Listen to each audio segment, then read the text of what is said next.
नमस्कार दोस्तों, स्वागत है आपका अपने चैनल एस्ट्रो जीटी में। दोस्तों, अभी कल ही की घटना है। हम एक मशहूर कॉमेडियन हैं राजू श्रीवास्तव, आप सभी उनको जानते होंगे। टीवी चैनल पर वह बहुत ही मशहूर कॉमेडियन हैं और कपिल शर्मा शो में भी बहुत सारे एपिसोड उन्होंने किए हैं, जिसको घर घर में देखा जाता है। बहुत सारे उन्होंने स्टेज शो किए हैं शहरों में अलग अलग। मतलब कहने का कि अगर कॉमेडी जगत में देखा जाए तो वह कुछ गिने चुने कॉमेडियंस में से एक थे जो इतने मशहूर थे। वह यूपी के थे। उनका कल 21 तारीख को देहावसान हो गया। एम्स में वह गंभीर बीमारियों से जूझ रहे थे। तो आज मेरा टॉपिक भी उनकी ही कुंडली का विश्लेषण करना है। आखिर उनकी कुंडली में ऐसा क्या था जो बहुत ही उनको आगे लेकर गया, इतना प्रसिद्ध बना दिया। सबसे पहले तो उनको विनम्र श्रद्धांजलि मेरी तरफ से। और दूसरी चीज कि बहुत सारे ऐसे, मैं आज बात तो किसी और चीज पे करने वाला था, जैसे आज मैं राहु केतु एक्सिस की बात करने वाला था, जिसको मैं लाइफ एक्सिस भी कहता हूँ। यह आपके जन्म का कारण बताता है, आपने जन्म क्यों लिया है। मैंने बहुत पहले या एक शॉर्ट वीडियो भी डाला था कि राहु इस कलयुग के भगवान है। राहु जो है ना, उन्हीं की वजह से, राहु और केतु दोनों, उन्हीं की वजह से हमारा जन्म होता है।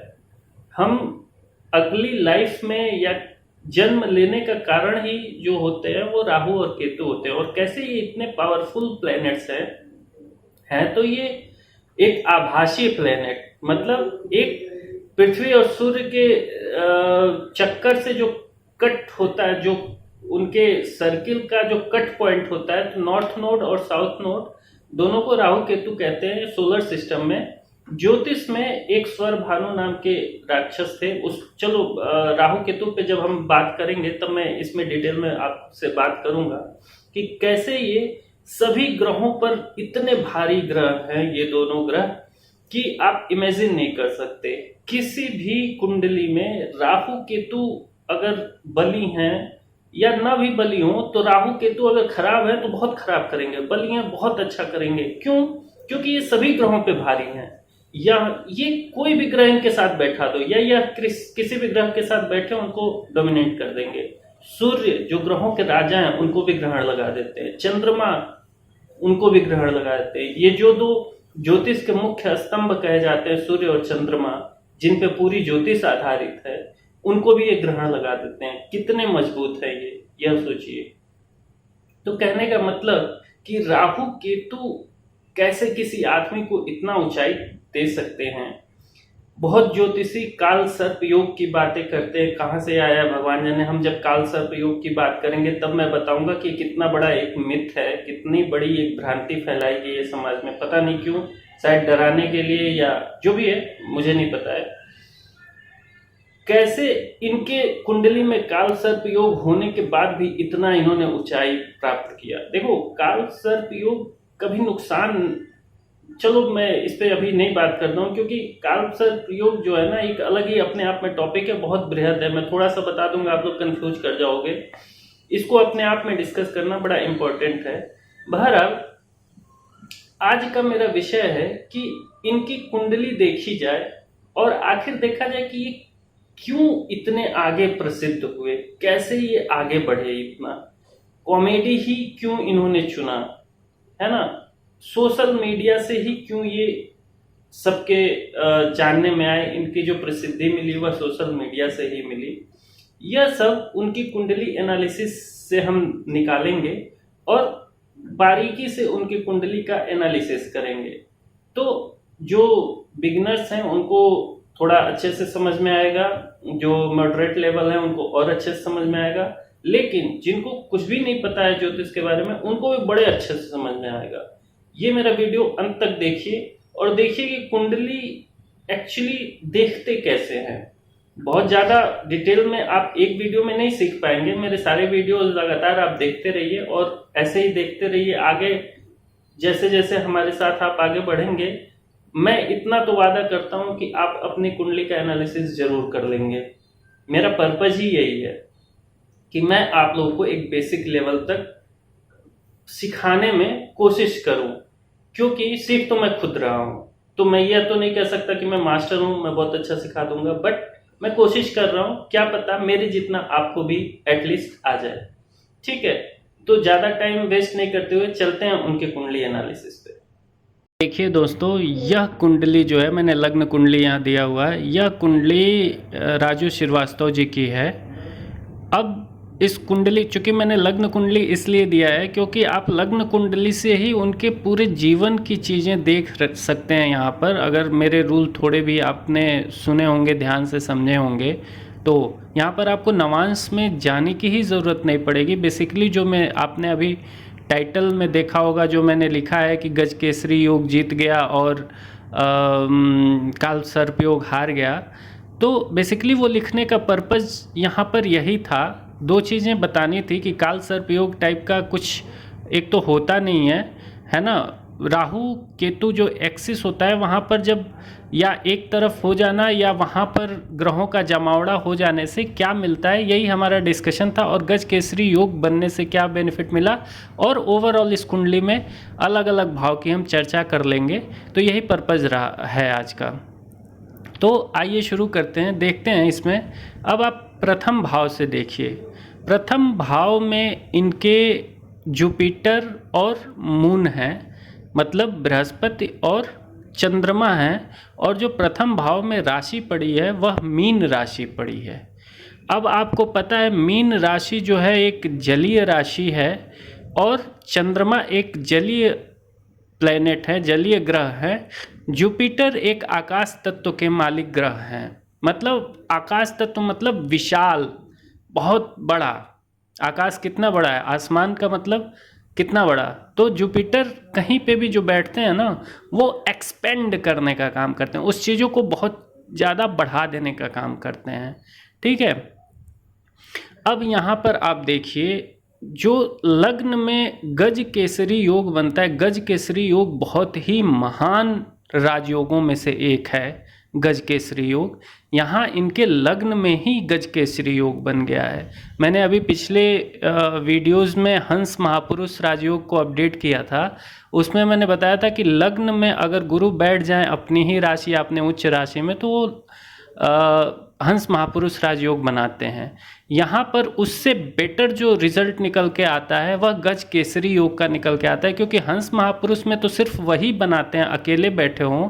जब चंद्रमा भी उनके साथ बैठ जाए अपनी ही उसमें राशि में और केंद्र में बैठ जाएं, तो वह महानतम राजयोगों में से, गज केसरी राजयोग जो महानतम राजयोगों में से एक है, उसका निर्माण करता है।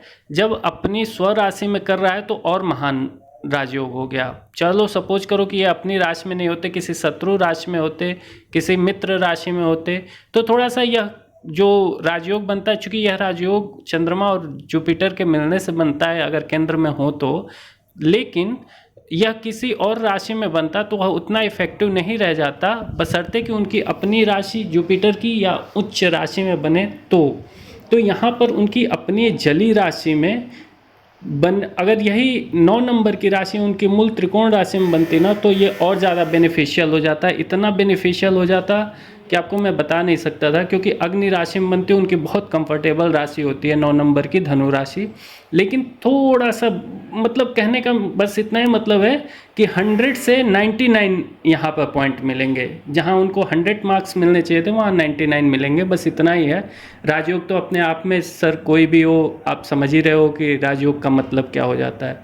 तो यहाँ पर जो कहने का मतलब है कि जो 12वीं राशि है मीन राशि, जिसको मोक्ष की राशि भी कहते हैं, जिसको बहुत ही धनवान, बहुत ही बुद्धिमान राशि कहा जाता है, उस राशि के, मेरा एक राशि वाला भी वीडियो है मीन राशि पे मैंने बनाया है कि वह कैसे धनवान, बुद्धिमान और बहुत अपने आप में विदीन स्वभाव के होते हैं, बहुत ही भावुक स्वभाव के होते हैं ऐसे राशि के लोग। वो वाला भी वीडियो आप लोग देख सकते हैं।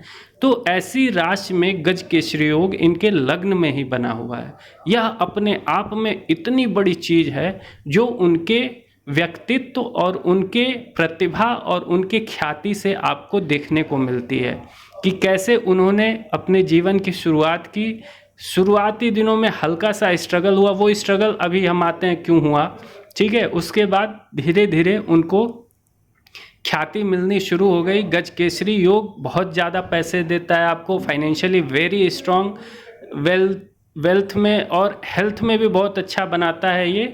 और ओवरऑल यह आपके जीवन में इतनी तरक्की दे देता है, इतनी तरक्की देता है कि आपको पता भी नहीं होता है कि आप क्या राजयोग लेके बैठे हुए हैं। तो यहाँ पर राजू श्रीवास्तव जी के ज़िंदगी में जो 75% तरक्की है वो यह राजयोग जो है वह लेके आया। चूँकि लग्न में ही बना तो उनको इसका बेनिफिट कैसे मिलता, उनके शरीर से मिलता, समझ रहे हो। ये राजयोग वेल्दी हेल्दी माइंड से स्मार्ट है ना, ये सब बनाने का काम, अच्छा ये सब बनाने से बनकर ही उनको राजयोग मिलता। और कहाँ लग्न में बन रहा है, लग्न से शरीर का, मतलब ये राजयोग शरीर पर अप्लाई करके ही उनको बेनिफिट मिलता। अब शरीर पर अप्लाई करके देखो, वो हास्य कलाकार थे। चंद्रमा जो होते हैं वह बहुत जॉयफुल होते हैं, जॉयफुल प्लैनेट हैं। जो आप हास्य विनोद करते हो ना, जिसका चंद्रमा बहुत ही अच्छा होता है वही हास्य विनोद कर सकता है। जिनको एस्ट्रोलॉजी का ABCD भी पता होगा उनको पता होगा कि जो जॉय लाइफ में देखते हैं, जो हास्य विनोद देखते हैं, वह चंद्रमा से देखते हैं, ठीक है। तो यहाँ पर देखो, गज केसरी योग में चंद्रमा ने भी अपना फुल कंट्रीब्यूट किया, जुपिटर ने भी अपना खूब फुल कंट्रीब्यूट किया और लग्न भी अपना फुल कंट्रीब्यूट किया। वह अपने ही शरीर से हास्य विनोद करते हुए, जिस हास्य विनोद में आपको बहुत सारा रिसर्च, बहुत सारा नॉलेज की भी ज़रूरत पड़ती है, आप ऐसे हवा में नहीं कर सकते, उसके पीछे आपको बहुत वर्किंग करनी पड़ती है। जब राजू श्रीवास्तव स्टेज पे आते होंगे तो ऐसा नहीं है कि आते ही कॉमेडी करना शुरू कर देते हैं, उसके पीछे वह कितनी वर्किंग करते होंगे, कितना वह एफर्ट करते होंगे, वो चीज़ दिखाता है यहाँ से कि लग्न से, मतलब वह अपने शरीर से चंद्रमा और जो जुपिटर हैं, बृहस्पति हैं, उनका यूज करते हुए वह कैसे आगे बढ़े अपनी ज़िंदगी में। क्यों? क्योंकि जो उनका जो सेक्टर था हास्य विनोद, वह चंद्रमा से गवर्न हो रहा है और जो नॉलेज उसके पीछे की वर्किंग और नॉलेज है वह जुपिटर गवर्न कर रहे हैं। और हैं कहाँ पे? लग्न में। लग्न मतलब शरीर, जो शरीर से करेंगे अपने।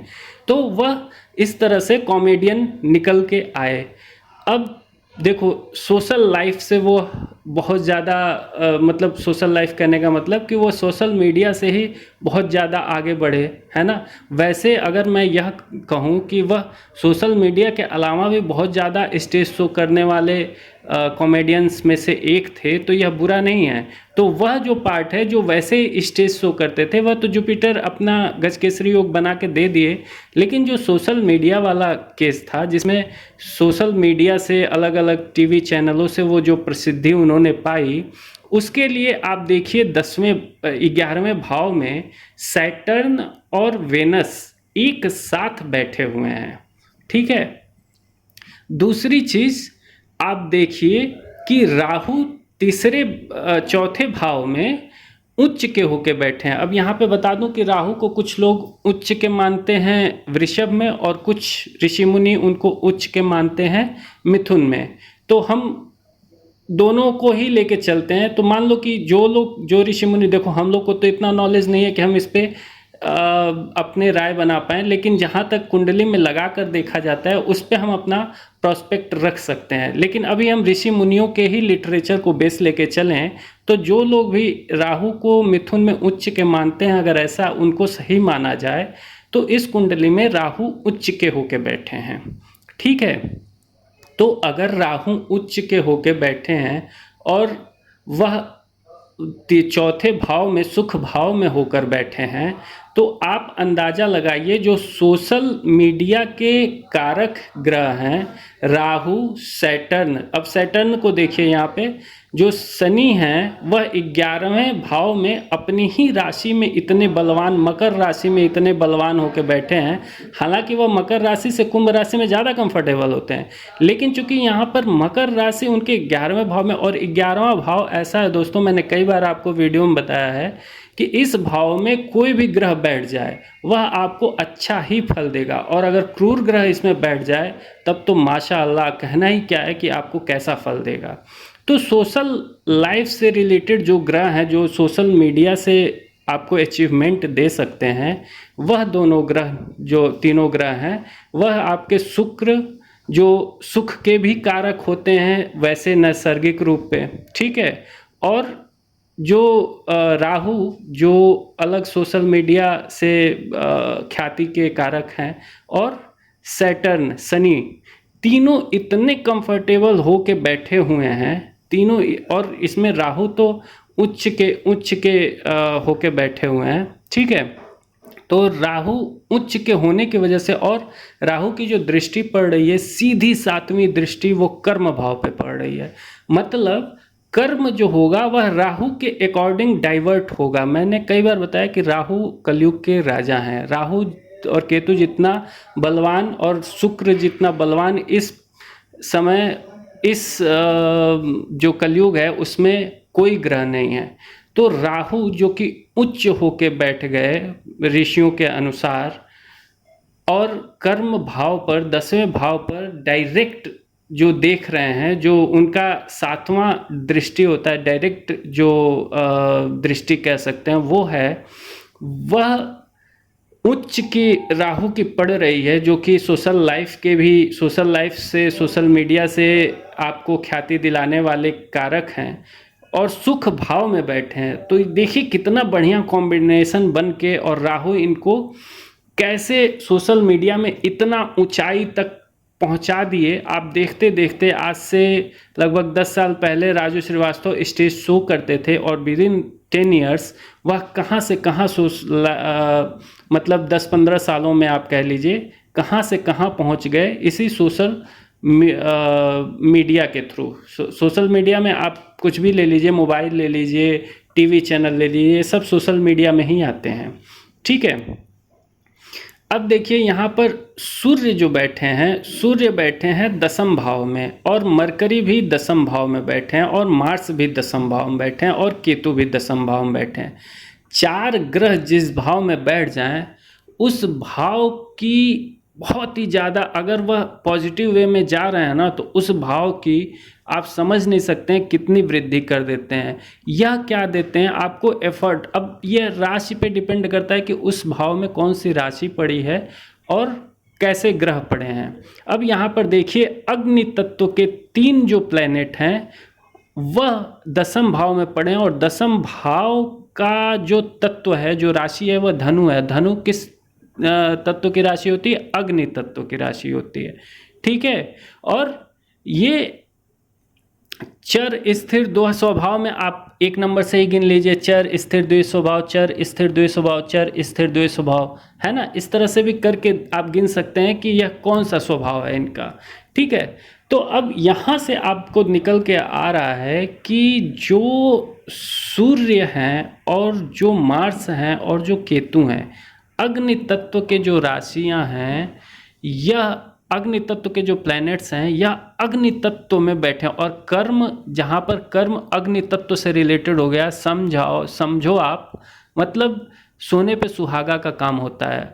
जहाँ पे आपकी कर्म भाव में अग्नि तत्वीय राशि पड़ गई, क्योंकि अग्नि तत्व का क्या मतलब होता है, मैंने पिछली वीडियोज़ में बताया था, जहाँ पर अग्नि तत्व आता है वहाँ पे एफर्ट, मतलब आपके अंदर किसी काम को करने का कितना एफर्ट है, कितनी आप तरोताजगी से आप उस काम को करोगे, कितना लग के उस काम को करोगे, ठीक है। तो यहाँ पर दिखाता है कि कितने राजू श्रीवास्तव एफर्ट्स के साथ चीज़ों को करते थे, और हम अक्सर उनको टीवी पर कितने एफर्ट्स के साथ देखते थे किसी चीज़। और वैसे भी आप हास्य विनोद का जो उनका कार्यक्रम होता था, जो भी उनके कॉमेडी के शो होते थे, कपिल शर्मा में हो या कहीं पे भी हो, आप देखते होंगे कि कितना एफर्ट वो करते थे उस पर्टिकुलर आप किसी भी एपिसोड को भी देखो तो उसमें जिस पार्ट को वह रेडी करके आए हैं, जिसको वह लाइव परफॉर्म कर रहे हैं या वैसे भी परफॉर्म कर रहे हैं, उसमें वो कितना एफर्ट करते थे। तो यही जो एफर्ट है ना, वह यह घर दिखा रहा है, और ये इसमें पड़ी हुई राशि दिखा रही है, इसके तत्व दिखा रहे हैं, और पड़े हुए ग्रह भी दिखा रहे हैं। और ग्रह का क्या मतलब है, अब सोचो, मार्स और सन जहाँ पर एक साथ, राजा और सेनापति जो साथ में हो, दोनों 10वें भाव में दिग्बली होते हैं।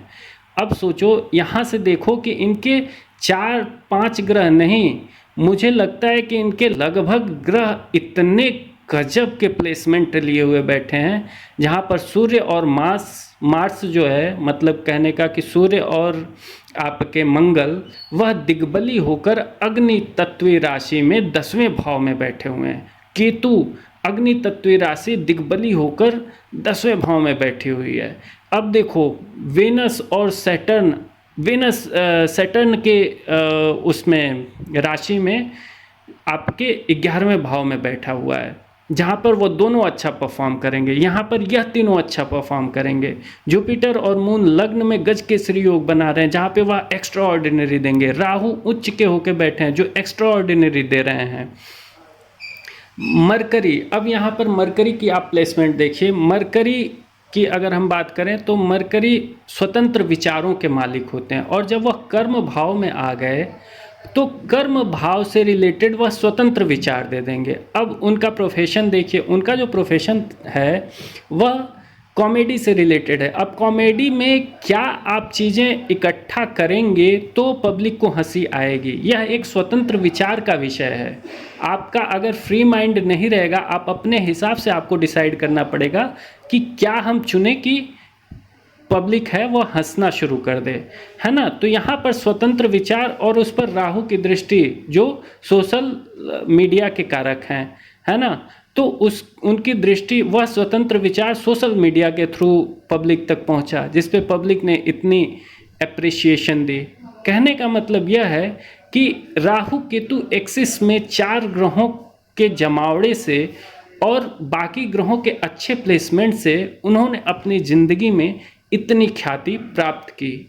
तो मुझे लगता है कि ऑलमोस्ट प्लैनेट हमने कवर कर लिए हैं, और ऑलमोस्ट प्लैनेट की क्या उनके रिज़ल्ट रहे हैं उनकी कुंडली में, यह हमने जनरली जान लिया। वैसे तो दोस्तों मैं एक चीज़ बता दूं कि अगर हम इनकी ही कुंडली का विश्लेषण करने बैठे, इनके लग्न कुंडली को, फिर इनके नवमांश कुंडली को लेकर, तो समझिए पूरा दिन कम है, और ऐसे वीडियोस भी आपको अपलोड करके नहीं मिल सकते, क्योंकि पता नहीं कितने MB कितने GB में वो जाएंगे और कितने घंटों में जाएंगे। पूरा दिन, मैं कह रहा हूँ पूरा दिन भी लग सकता है। तो ये एक लिमिटेड टाइम में मैं जितना आप लोग को बता सकता था, आप लोग इसको देख के समझ गए होंगे। तो मुझे आशा है दोस्तों, यह पूरा एपिसोड या पूरा सेशन देखने के बाद आपको इतना तो समझ में आ ही गया होगा कि बेसिकली कुंडली देखने का टेक्निक क्या होता है, कुंडली देखते कैसे हैं। इसके लिए आपको भाव, राशियां, राशियों के तत्व, है ना, रजोगुण, रजगुण, तमगुण, सतगुण, है ना, अग्नि, पृथ्वी, वायु, जल, द्विस्वभाव, चर, स्थिर, है ना, ये सब जो गुणधर्म है राशियों के, जो भाव हैं, जो ग्रह हैं, पुरुष हैं, स्त्री हैं, क्रूर हैं, पाप ग्रह है, शुभ ग्रह है ना, ये सब आपको बेसिक्स ये सब पता होने चाहिए, और इसी के दम पे आप किसी भी कुंडली का एनालिसिस कर सकते हैं। ये बेसिक्स है, इस पे ही आधारित रहता है किसी भी कुंडली का एनालिसिस, और जो मैंने अभी किया है वह बेसिक्स पे ही अभी तक किया है। जितनी भी मैंने बातें करी वो बेसिक्स पे बात करी। अभी इसके बाद तो बहुत सारी चीजें हैं, बहुत सारे ऐसे रूल हैं, बहुत सारे, जैसे मैंने 2-4 ही रूल अभी यहाँ पर लगाए, बहुत डिटेल्ड रूल नहीं लगाए, तब भी आपको क्लियरिटी उनके लाइफ की दिख गई कि इस रूल की वजह से यहाँ तक निकल के आ गए, ठीक है। लेकिन हमारे ऋषि मुनियों ने अनेकों ऐसे रूल दिए हैं जिनको आप हर कुंडली पे लगा के देखिए, आपको 100% रिजल्ट मिलेंगे। शर्त एक है, देश काल पात्र का ध्यान रखना है। आज कलयुग के हिसाब से उसको समझना है कि वह रूल कैसे वर्क करेगा, जिसको मैं समझाने की कोशिश करता हूँ, अपने वीडियो में बार बार बोलता हूँ। क्योंकि उस समय का बनाया हुआ किसी और चीज के लिए था, आज के डेट में उसकी फलीभूत किसी और तरीके से होगी। बहरहाल मुझे आशा है कि आप लोग को यह मेरी नॉलेजफुल वीडियो अच्छी लगी होगी। मेरे इस वीडियो को लाइक करिए और बाकी लोगों को शेयर करिए ताकि उनको भी यह नॉलेजफुल चीज़ें समझ में आनी शुरू हो जाए, बेसिक्स धीरे धीरे क्लियर होना शुरू हो जाए। और मेरे इस चैनल को सब्सक्राइब करना ना भूलें दोस्तों। तब तक के लिए मुझे इजाज़त दीजिए। नमस्कार।